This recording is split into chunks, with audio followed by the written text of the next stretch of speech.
అధికార కార్యక్రమంలో Peddapalli MP వంశీకృష్ణకు protocol పాటించని అధికారులపై ఫైర్ అయ్యారు INTUC national leader Babar Saleem Pasha.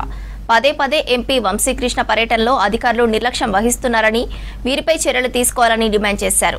కాకా వెంకటస్వామి కుటుంబం పెద్దపల్లి పార్లమెంటు పరిధిలోని ప్రజలకు ఎనలేని సేవలు అందిస్తోందన్నారు బాబర్ సలీం పాషా. కాంగ్రెస్ పార్టీ పక్షాన సీనియర్ నాయకునిగా ఐఎన్టీసీ ఈ ప్రాంతం ఐఎన్టీసీ పక్షాన ఖండిస్తున్నాం. ఎందుకంటే ఎంపీ అనేటువంటిది ఆషామాషి కాదు.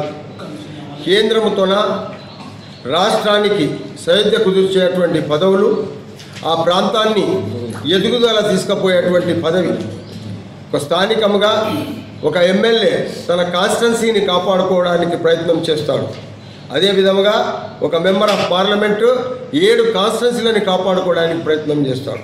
ప్రజల ద్వారా ఎన్నుకోబడినటువంటి ప్రజాప్రతినిధులు మెంబర్ ఆఫ్ పార్లమెంట్కి ఇక్కడి యొక్క యంత్రాంగము ఎవరైతే అధికారులు ఉన్నారో వాళ్ళు చిత్తశుద్ధితోన పనిచేసి ఇక మీద భవిష్యత్తులో ఎటువంటి కార్యక్రమంలో అయినా కానీ ప్రభుత్వ కార్యక్రమాల్లో ప్రత్యేకంగా వారి యొక్క ప్రోటోకాల్ని ఖచ్చితంగా పాటించాలని చెప్పేసి మేము ఈ యొక్క ఫోరం ద్వారా కలెక్టర్ గారికి, ఉన్న ఆర్డీఓ గారికి, ఎంఆర్ఓ గారికి, పోలీస్ అధికారులకు కూడా మేము విజ్ఞప్తి చేస్తూ ఉన్నాం.